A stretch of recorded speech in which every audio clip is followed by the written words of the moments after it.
Hey, good morning. This kid's McCorvey. How you doing? All right, it's no legends. Yeah, and it's game day.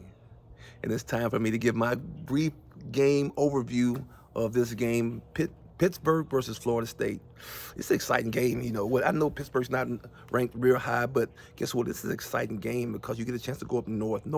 Playing football up north is always different. It feels different, right? Especially in this time of year, it feels different. It's kind of nostalgic, especially when you play in a nostalgic area like Pittsburgh, right? The Steelers over there too as well.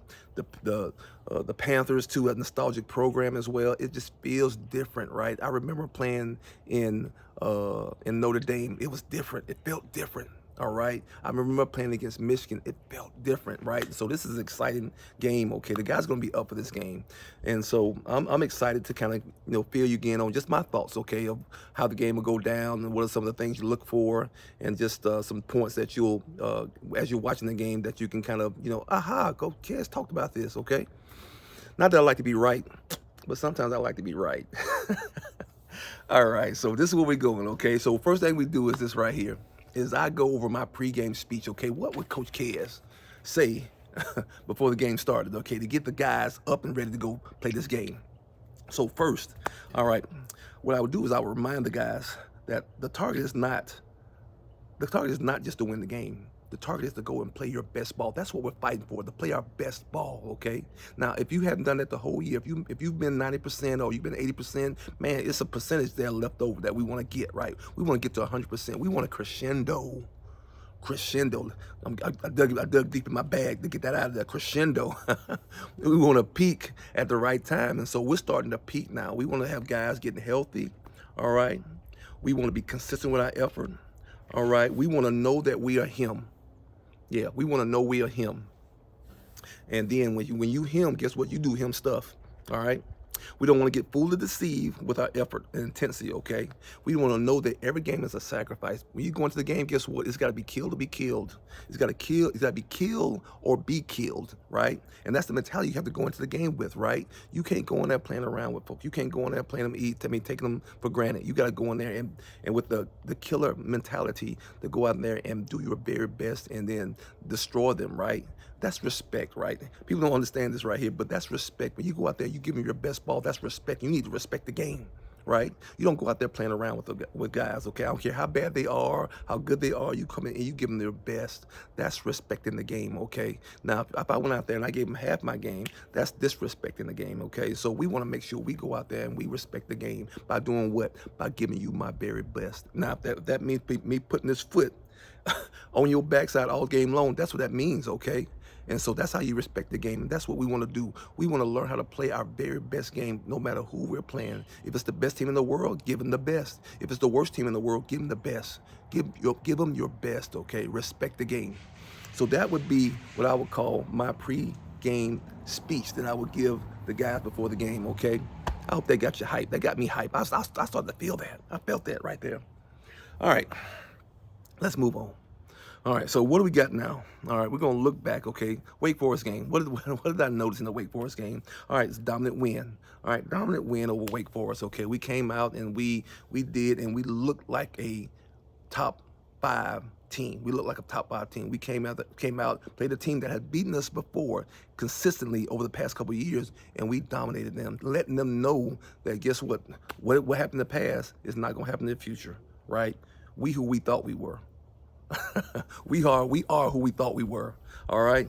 And so dominant win over Wake. Okay. Closing the loop on Wake, right? Wake, it's a different team. All right. What you thought was going to happen, Establishing confidence with big plays. Okay. We got big plays. We got guys that are finishers, and we starting to get to the point where we got plenty of guys that are used to finishing, making touchdowns. Okay. Touchdowns is the name of the game, baby. You got to score them touchdowns to win games. Okay. And we got a bunch of guys that feel comfortable about finishing drives off, and that's what you got to have. Okay.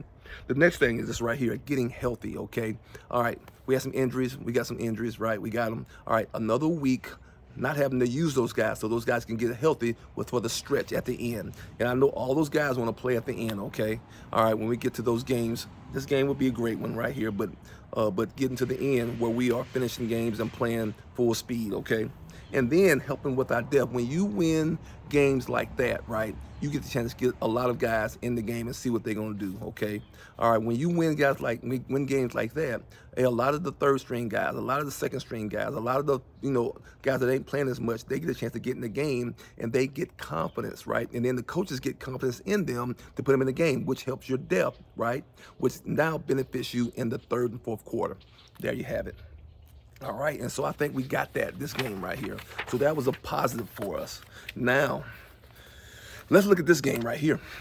All right, Pitt, what do they have? What do they got? What are the pros of Pitt right here? First of all, this is a pro for most teams that we play. They are an older team, right? They're an older team. That's a pro for Pitt. They got a lot of seniors on their team, right? They got a lot of seniors on their team, and that helps them with confidence, that helps them with being able to put things in. All right, they can put new stuff in, they can change strategies, all those different things because they're older guys, okay? They're a mature team. All right, what is one of the other ones? Okay, they're very well coached. They are very well coached. I mean, if you watch the film, all right, they can run some complex schemes, right? They are very well coached team, all right? The next thing, okay, they got a lot of NFL concepts and strategies. All right, a lot of times in college and they don't have a lot of different strategies. You know who they are, right? They either run the ball very well or they pass the ball very well or somewhere in between, all right? But they're not good at a lot of stuff, right? These guys can't. If you look at their concepts that they run a lot of West Coasters type of concepts, right? That are kind of complex. The blocking schemes are complex, all the kind of stuff like that on offense, and then defensively, they have a lot of movement, a lot of different concepts, complex zones and zone pressures and stuff like that they run, right? It's complex, it's not easy, okay? So they are very well coached and they run a complex offense and defense. All right, also, head coach is he's an elite coordinator. So defensively, they're going to have some different things, strategies for us to be able to confuse us, right? And so those are some of the pros that they have. All right, what are some of the cons? Okay, so some of the cons is this right here. They're not super physical up front. Oh, that's so hard in college football, right? Because you got it's not. It's kind of like high school almost, right? You got guys that are super big and strong and fast, right, on one team, and you got guys that are not as big and strong on the other team. It negates all that flashy stuff because it's a punch in the nose, right? You're getting punched in the nose, and so they're not physical up front, offense or defense, right? And so that's going to be a negative for them because we're very physical up front. The next thing is they don't have great speed, right? If I watched the film, I saw the guys running and I just didn't see explosive guys on the field. And so that's concerning to me, right? Because a lot of times those guys can save you from having 8 and 9 play drives where you have to be perfect on every play.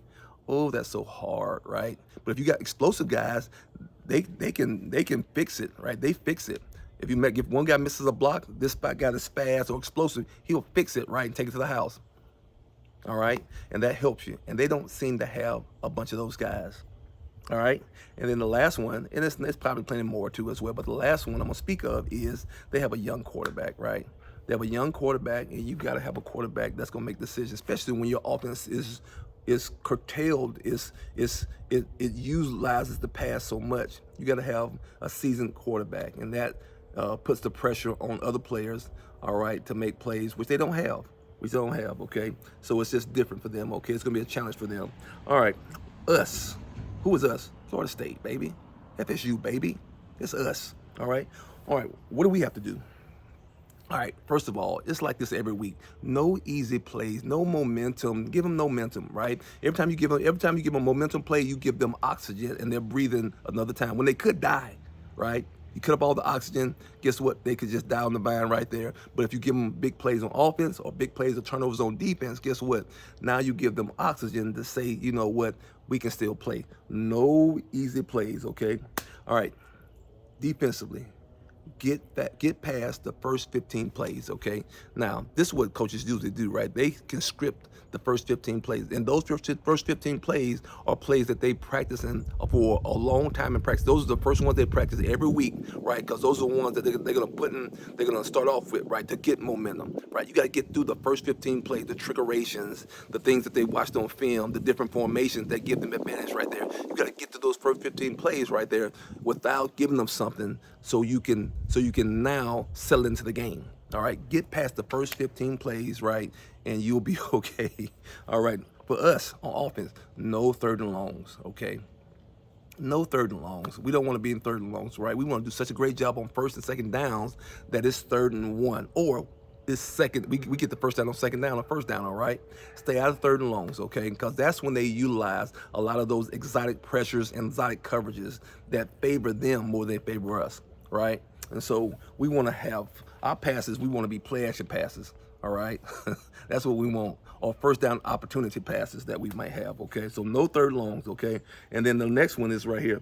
Don't let them be comfortable. Don't let them be comfortable, right? Because if like offensively, they can scheme some stuff up, man. They are, like I said, they got complex stuff, and we're watching film, they're seeing the contour of the defense and all the different strategies. They're gonna try to get an advantage on us, right? But we can't let them be comfortable. And so that, to me, are some of the things that you would want to look at during the game, okay? Look at those different things, okay, and see if they hold true. All right. This is Kez McCorvey. I'm saying go Noles. Get them, baby.